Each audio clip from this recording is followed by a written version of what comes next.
오늘 우리에게 주시는 하나님의 말씀은 마태복음 6장 9절에서 13절까지의 말씀입니다. 마태복음 6장 9절에서 13절까지의 말씀. 우리 오늘 주기도문 강의 마지막 시간인데요. 마지막으로 정말 같이 한 목소리로 함께 합독하도록 하겠습니다. 그러므로 너희는 이렇게 기도하라. 하늘에 계신 우리 아버지여, 이름이 거룩히 여김을 받으시오며 나라가 임하시오며 뜻이 하늘에서 이루어진 것 같이 땅에서도 이루어지이다. 오늘 우리에게 일용할 양식을 주시옵고 우리가 우리에게 죄 지은 자를 사하여 준 것 같이 우리 죄를 사하여 주시옵고 우리를 시험에 들게 하지 마시옵고 다만 악에서 구하시옵소서. 나라와 권세와 영광이 아버지께 영원히 있사옵나이다. 아멘. 할렐루야. 오늘도 새벽을 깨우고 주님 전에 나와 하루의 시작을 열고 하나님의 음성에 귀를 기울이며 살아가는 우리 모든 새벽 예배자들 가운데 하나님께서 주시는 놀라운 평강의 축복이 함께하기를 간절히 소망합니다. 오늘은 주기도문 강해의 마지막 시간입니다. 부족한 종을 따라서 지난 2주 동안 함께 주기도문의 말씀을 보고 배우며 함께 고백하는 것이 결코 쉬운 일은 아니었을 것이라 생각이 됩니다. 그래도 지난 2주 동안 함께한 우리 모든 새벽 예배자들을 통해서 정말 이 주기도문의 말씀이 살아있는 말씀이 되고 우리의 삶이 되어 우리가 더욱 건강한 그리스도인으로 서가기를 간절히 소망합니다. 오늘은 주기도문 강의의 마지막 시간으로 나라와 권세와 영광이 아버지께 영원히 있사옵나이다. 아멘. 이 말씀을 통해서 하나님께서 주시는 은혜를 함께 나누고자 합니다. 아니 목사님, 그 부분까지도 괄호 쳐져 있는 그 부분까지도 우리가 살펴보며 의미를 알아가야 하는 건가요? 아쉽게도 그렇습니다. 이 마지막 문장까지 우리가 함께 고백해야지 주기도문의 그 의미가 더욱 살아나며 우리의 고백이 완성이 되고 있습니다. 과연 오늘의 말씀, 이 기도의 문장은 어떤 의미가 있으며 우리에게 주는 메시지는 무엇인지 함께 살펴보겠습니다. 존 번연 목사님은 기도에 대해서 이런 말씀을 남기셨습니다. 마음 없이 말만 하는 기도보다 말 없이 마음으로만 하는 기도가 더 낫다. 계속해서 제가 말씀드리고 있는 부분이기도 합니다. 우리가 주기도문을 고백한다는 것은 그렇게 살아가겠다는 삶의 결단이 동행하고 있는 기도입니다. 우리가 정말 마음의 고백이 아니라 그저 입으로만 외우는, 머리로만 알고 있는 기도문의 내용이라면 계속 말씀드리지만 그것은 그저 하나의 주문과도 같아집니다. 여러분, 주기도문은 기도입니다. 기도는 우리 마음으로부터 하나님께 고백하는 것이죠. 말만 하는 기도는 그저 수다쟁이와도 같다고 볼 수 있습니다.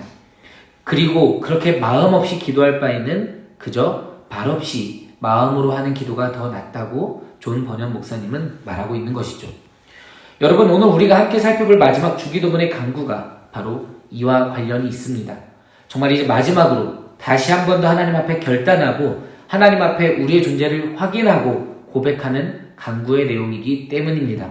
왜 오늘의 강구가 그런 의미를 품고 있는지 함께 말씀을 통해 알아가고자 합니다. 나라와 권세와 영광이 영원히 아버지의 것이옵니다 하는 이 마지막 문장은 찬송과 송영이라고 부르는 표현하고 있는 그러한 부분이기도 합니다. 그리고 이 마지막 부분에 대한 전통은 우리 개신교에게만 있는 전통이기도 합니다. 가톨릭 전통에서는 어제의 간구, 즉 악에서 구하소서라는 것으로 주기도문의 간구의 내용이 끝나고 있죠. 하지만 우리 개신교 전통에서는 나라와 권세와 영광이 아버지께 영원히 있사옵나이다. 아멘. 이라는 찬송과 송영으로 그 마무리를 하고 있는 것이 특징이기도 합니다. 칼빈은 이 간구에 대해서 이렇게 이야기하고 있습니다. 좀 긴 내용인데요. 잘 들어보시기 바랍니다. 또한 우리가 그렇게 담대히 구해야 하며 구한 것을 받으리라고 그렇게 확신해야 하는 이유가 추가된다. 라틴어 역본에는 남아있지 않을지라도 이 송영, 즉 나라와 권세와 영광이 아버지께 영원히 있사옵나이다는 이 위치에 아주 어울림으로 생략해서는 안 된다. 이는 우리 믿음을 위한 단호하고도 잔잔한 안식이다. 우리의 가치에 따라 우리 기도가 하나님 마음에 든다면 누가 감히 하나님 존전에서 입술을 들썩일 수나 있겠는가? 우리 상태가 아무리 비참하더라도 만물 중 가장 보잘것 없더라도 칭찬받을 만한 것이 전혀 없더라도 그래도 우리에게는 기도할 이유가 없지 않고 확신을 빼앗기지 않으니 나라와 권세와 영광이 절대 우리 아버지에게서 강탈될 수 없는 까닭이다. 칼빈이 이렇게 이야기하는 것은 우리가 불의하지만 그럼에도 감히 하나님 앞에 기도할 수 있는 이유가 나라와 권세와 영광이 아버지께 영원히 있기 때문이라고 말하고 있는 것입니다. 우리가 하나님 앞에 나아가며 이 간구를 할 수 있는 그 이유를 이 성경 마지막 간구에서 근거를 찾고 있는 것이죠. 우리가 아무리 불의하고 우리가 아무리 하나님 앞에 비참한 존재일지라도 우리가 기도할 수 있는 이유, 그리고 우리가 간구할 수 있는 이유, 우리가 이 간구의 내용이 하나님 앞에 상납될 것이라고 믿는 이유, 그것이 이 마지막 간구에 들어가 있는 것입니다. 그렇기 때문에 이 마지막 간구는 우리가 할 수 있는 주기도문의 토대가 되고 무너지지 않을 반석이 되어주고 있습니다. 우리가 간구하는 이 모든 내용의 기도가 나라와 권세와 영광이 하나님 아버지께 있지 않다면 모두 소용없는 간구의 내용이 될 뿐입니다. 아니, 소용없는 간구를 넘어서서 우리는 이 간구를 하나님 앞에 고백조차 하지 못하는 그러한 존재인 것이죠. 하지만 이 간구를 드릴 수 있었던 덕분에 우리는 하나님께 기도를 하고 하나님 앞에 서서 간구를 할 수 있게 되었다고 칼빈은 이야기하고 있습니다. 그렇다면 대체 나라와 권세와 영광이 무엇이기에 이것이 하나님께 있어서 우리가 기도할 수 있다고 하는 것일까요? 나라, 권세, 영광.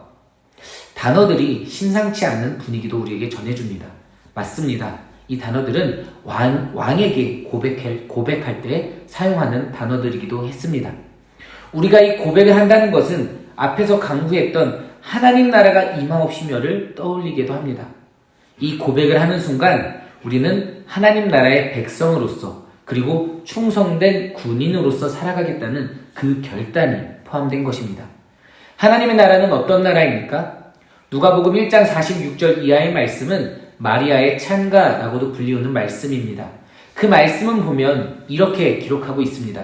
제가 세번역으로 읽어드리겠습니다. 그리하여 마리아가 말하였다. 내 영혼이 주님을 찬양하며 내 마음이 내 구주 하나님을 좋아함은 그가 이 여종의 비천함을 보살펴 주셨기 때문입니다.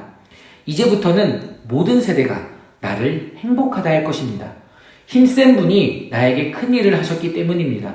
그의 이름은 거룩하고 그의 자비하심은 그를 두려워하는 사람들에게 대대로 있을 것입니다. 그는 그 팔로 권능을 행하시고 마음이 교만한 사람들을 흩으셨으니 제왕들을 왕자에서 끌어내리시고 비참한 사람을 높이셨습니다.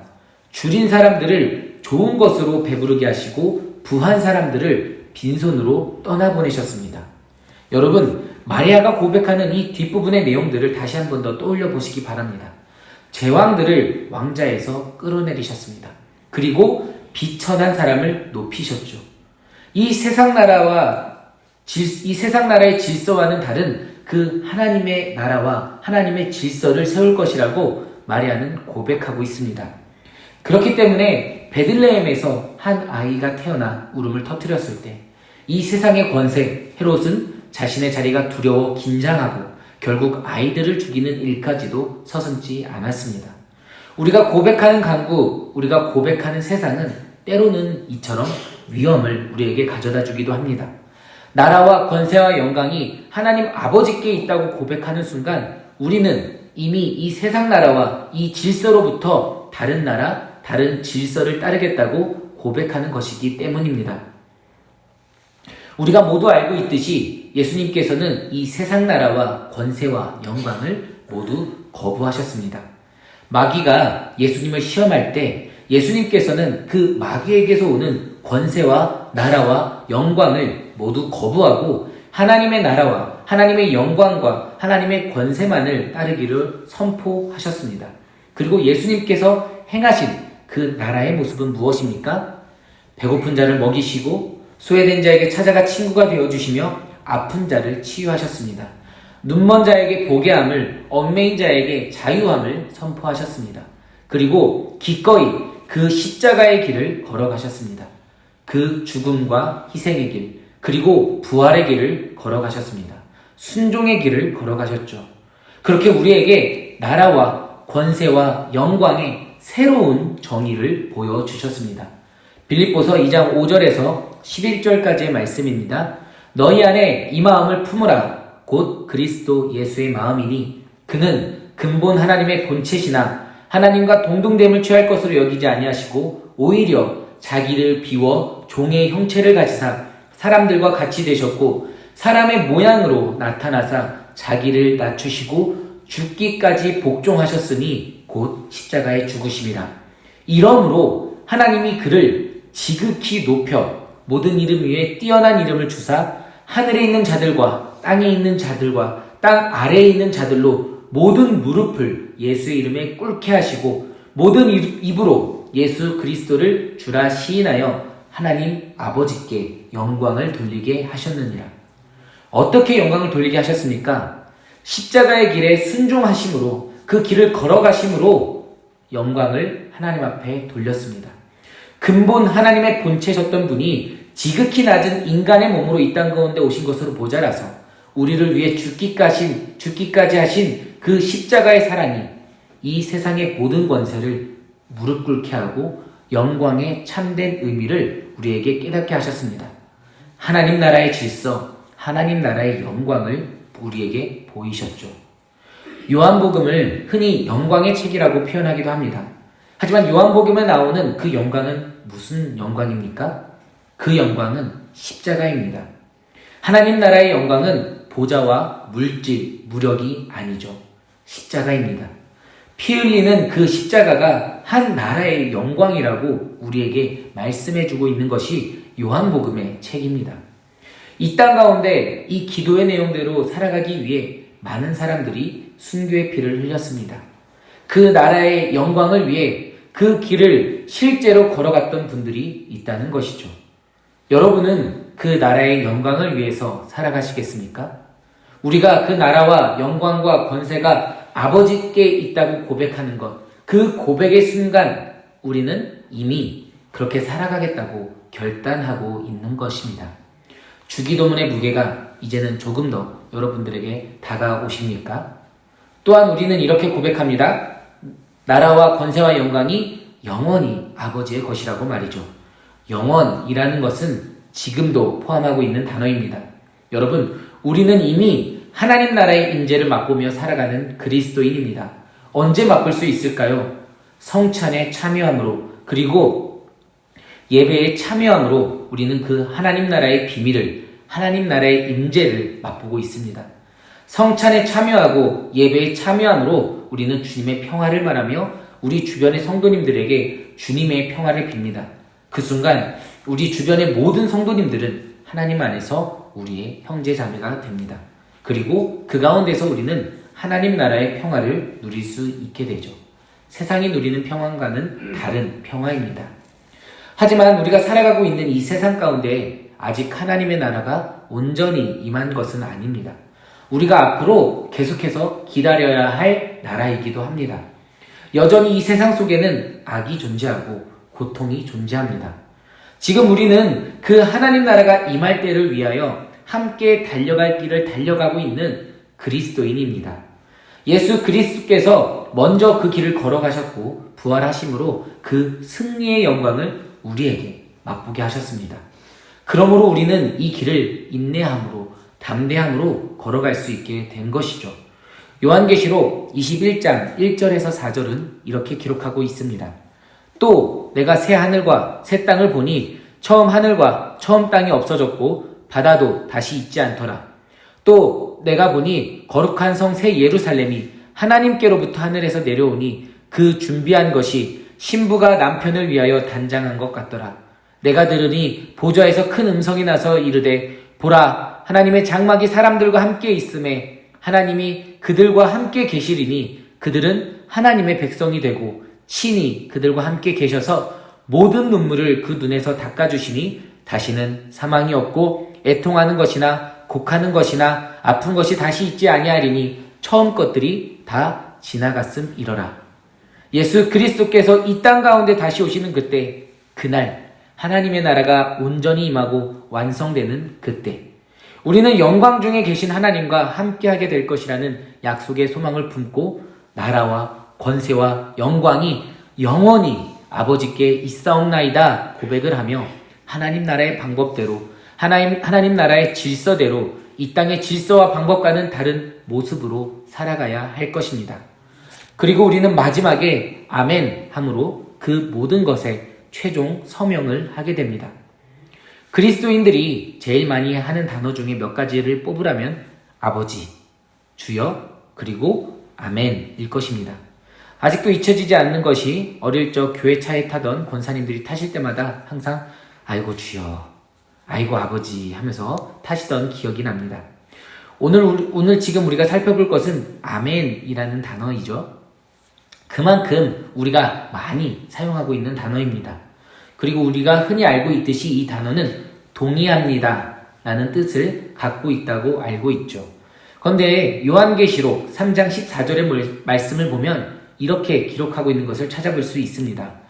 라오디게아 교회의 사자에게 편지하라. 아멘이시오, 충성되고 참된 증인이시오, 하나님의 창조의 근본이시니가 이르시되. 아멘이시오 라는 표현이 나옵니다. 그렇다면 동의하는 분이시오 라는 의미일까요? 그런 의미보다는 고대 그리스 사회에서는 이 아멘이라는 표현이 진실로 같은 의미로 사용되고 있는 것입니다.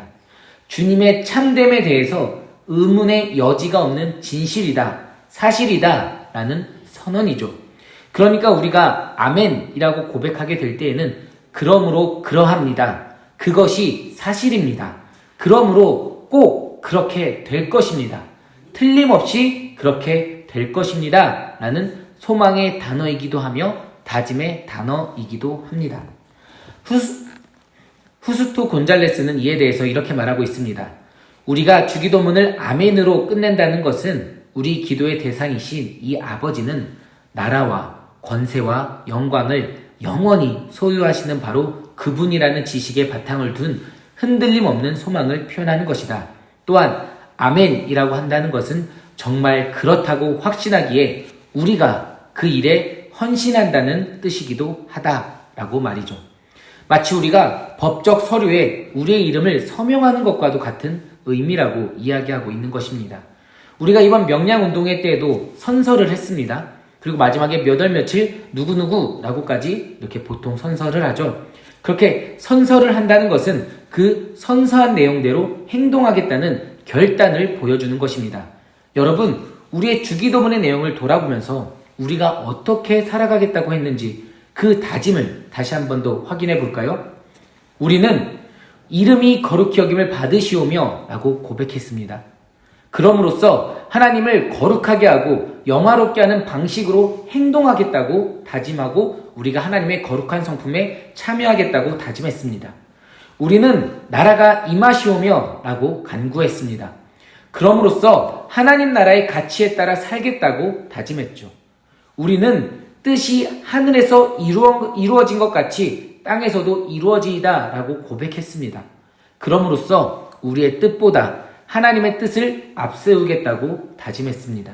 우리는 오늘 우리에게 일용할 양식을 주시옵고 라고 간구했고, 그럼으로써 우리의 삶의 모든 순간 우리의 생계를 위해 하나님만을 믿고 의지하겠다고, 그리고 다른 사람의 생계수단을 빼앗지 않겠다고 다짐했습니다. 우리는 우리가 우리에게 죄 지은 자를 사하여 준 것 같이 우리 죄를 사하여 주시옵고 라고 간구했고, 그럼으로써 우리에게 빚진 자를 용서하겠다고 다짐했습니다. 우리는 우리를 시험에 들게 하지 마시옵고 라고 간구함으로 우리의 연약함을 고백했고, 하나님의 도움으로 유혹과 시험을 이겨나가겠다고 다짐했습니다. 우리는 다만하게서 구하시옵소서 라고 간구했고, 하나님의 자녀된 그 영광스러운 자유에 따라 살겠다고 다짐했습니다. 이제 우리는 그의 그 모든 다짐에 마지막으로 최종 서명을 하고 있습니다. 아멘. 그러므로 그러합니다. 그러므로 그것이 꼭 이루어질 것입니다. 라고 말이죠. 그렇기 때문에 성경의 제일 마지막에는 이렇게 기록하고 있습니다. 요한계시록 22장 20절에서 21절까지의 말씀입니다. 이것들을 증언하신 이가 이르시되 내가 진실로 속히 오리라 하시거늘 아멘. 주 예수여 오시옵소서. 주 예수의 은혜가 모든 자들에게 있을지어다. 아멘. 이 모든 성경의 말씀대로 성경의 말씀이 그러므로 그러합니다. 그러므로 꼭 이루어질 것입니다. 제가 그렇게 살아가겠습니다. 결단하며 성경책의 마지막을 장식하고 있습니다. 사랑하는 여러분, 이 모든 다짐에, 이 모든 기도의 내용에, 이 모든 간구의 내용에 아멘이라고 고백하실 수 있으시겠습니까? 지금 아멘 하신 분들 가운데 하나님의 놀라운 구원의 은혜가, 그리고 말씀의 은혜가, 그리고 이 주기도문이 삶이 되는 은혜가 임하기를 간절히 축복합니다. 이렇게 우리는 2주간 8일 동안 이 주기도문의 내용을 살펴보았습니다. 제가 아직 부족해서 이 주기도문의 내용들이 어떻게 전달되었을지 많이 두렵기도 합니다. 열심히 준비한다고 했지만 분명히 부족한 부분도 있었을 것이고, 아직은 궁금한 부분이 모든 것이 풀리지 않은 분도 있을 줄 압니다. 하지만 여러분들에게 제가 분명하게 말씀드릴 수 있는 것은 주기도문은 그저 외우고 끝날 기도가 아니라는 겁니다. 우리의 온 삶을 던져서 살아내야 하는 기도의 모범이고 삶의 실천입니다. 그리스도인이 그리스도인답게 하는 징표이자 우리 그리스도인의 삶의 방향키입니다. 이 방향키를 놓지 마시고 끝까지 붙드심으로 예수 그리스도께서 다시 오실 때, 그때까지 함께 이 간구를 하게 되는, 우리가 함께 끝까지 살아내는 우리 모두가 되기를 예수님의 이름으로 간절히 축복합니다.